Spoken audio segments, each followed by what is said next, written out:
આરોપીઓની ધરપકડ થઈ છે.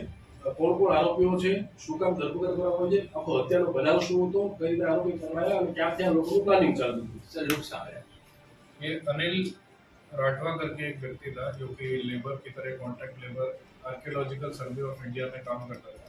इसकी शादी लास्ट ईयर अप्रैल 2023 में हुई थी और इसका अभी मर्डर हो गया था 22 तारीख को। तो इसमें जो इसकी वाइफ थी स्नेहल राठवा करके, उसका एक लड़का विशाल पांड्यार के साथ स्कूल टाइम में फ्रेंडशिप था। उसके बाद 8वीं के बाद उसका कनेक्शन टूट गया था, पर थोड़े टाइम बाद पिछले 2-2.5 वर्ष से वो उसके संपर्क में थी। और ये स्नेहल बार बार विशाल को ऐसा बोलती थी कि मेरी शादी जो है ज़बरदस्ती करवाई है और मुझे अपने पति से पीछा छुड़ाना है, तो इसीलिए उसको प्रेशर करती थी। और यही प्रेम संबंध के चलते इन्होंने खूब टाइम से मेहनत कर रहे हैं, खूब टाइम से ये प्लानिंग कर रहे थे और इस प्लानिंग को जो है फाइनली इन्होंने उस दिन अंजाम दिया। इसमें ये 2 लड़के विशाल और उसका फ्रेंड जिग्नेश बड़ौदा से रात में 11 बजे के आसपास वहाँ से चले, यहाँ पर 2 बजे 2:30 बजे आए थे और दुपट्टे की मदद से अनिल का जो है गला घोंट के उसकी हत्या कर दी और एक छरी से भी उसको वार किया था। और फिर ये जो है 2:30 बजे के आसपास वहाँ से निकल गए।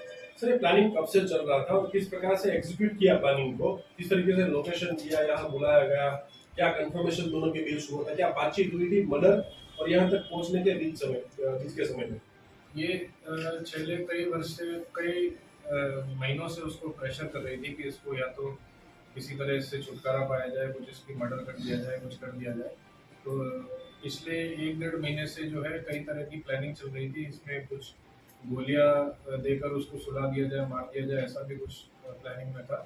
फिर अंततः इन्होंने इसमें ऐसा डिसाइड किया कि हम जो है इसको जो है रात में आकर इसकी गला घोंटकर ही हत्या कर देंगे। और ये लड़की स्नेहल जो है उससे रात से ही कांटेक्ट में थी, उसे बराबर लोकेशन दे रही थी जिग्नेश और विशाल दोनों को। और इस लड़की ने ही लोकेशन पर बुला के दरवाज़ा भी खुला हुआ था और ये पूरी जो है घटना को अंजाम दिया। सर जाहिरात શું કરવામાં આવી હતી જ્યારે આ બનાવ બન્યો એ પછી એના વાઇફે જાહેરાત શું કરી હતી? इसका वाइफ का ये कहना था कि 2 लोग आए थे और मुझे नहीं पता था, पीछे का दरवाज़ा खुला हुआ था, तो उसमें से साइड में से कूद कर आए और मेरे भी बाल पकड़ के मेरे मारने की कोशिश करी। इस तरह से वो जो है कोशिश कर रही थी, पर पुलिस ने थोड़ी उसके इंटरोगेशन के दौरान उसने सब कुछ सेट किया। સર આજે બે આરોપી હતા એ બંને સંપર્કમાં કેવી રીતે આયા હતા?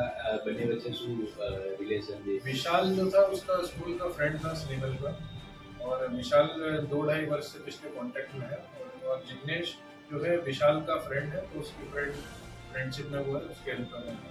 આ સિવાય અગાઉ કોઈ વખત પ્રયત્ન કરવામાં આવ્યો હતો? કારણ કે જે ઊંધી ગોળીઓ આપવાની પણ વાત ચાલી રહી હતી, તો પ્રયત્ન કરવામાં આવ્યો હતો કે કેમ? नहीं, प्रयत्न नहीं करा था, ये मतलब चल रहा था पहले, पर इन्होंने ऐसे ही इसको अंजाम। पुलिस को शंका कैसे गई थी उसकी वाइफ पर और किस तरह से डिटेक्ट किया पूरा? पुलिस को जो है अपने सीन ऑफ क्राइम में जाते ही आप एक बार नज़र हमारे इंस्पेक्टर साहब ने नज़र दी, तो वहाँ पर क्लियर हो रहा था कि कोई भी लूट का कोई बनाव नहीं था और बस एक ही पर्पज से घर में एंट्री हुई थी कि मारने की। और कोई ऐसा आस पड़ोसियों में भी कोई उसका बहुत अच्छा रिलेशन नहीं है, तो कोई भी इस तरह की अदावत टाइप की कोई सिचुएशन नहीं नजर आ रही थी। फर्स्ट लुक में ही जो है शक हमारा आइडेंटिफाई कर रहा है। સર પહેલી વખત જ આયા તો વિશાલ કે એની પહેલા આવી ગયો કે ये आया है और ये स्नेहल भी वहाँ मिले कई बार बड़ौदा में, ऐसा जानकारी। सर ये पूरा मामला जो था दोनों का प्रेम का, वो उसके हस्बैंड को खुद को पता था कि नहीं पता? इसकी भी जांच चल रही है, अभी कंफर्म नहीं। सर एविडेंस को लेकर किस प्रकार से हम कार्रवाई करेंगे, एविडेंस क्या क्या कलेक्ट करेंगे? इसमें हर तरह का हमारे पास ह्यूमन इंटेलिजेंस मिला और टेक्निकल का भी एविडेंस अभी मिला हुआ है। और जो है दुपट्टा भी रिकवर हुआ है जो यूज किया था। ये सब के चलते हम कया आरोपी की धरपकड़ करी गई है? ये 2 आरोपी विशाल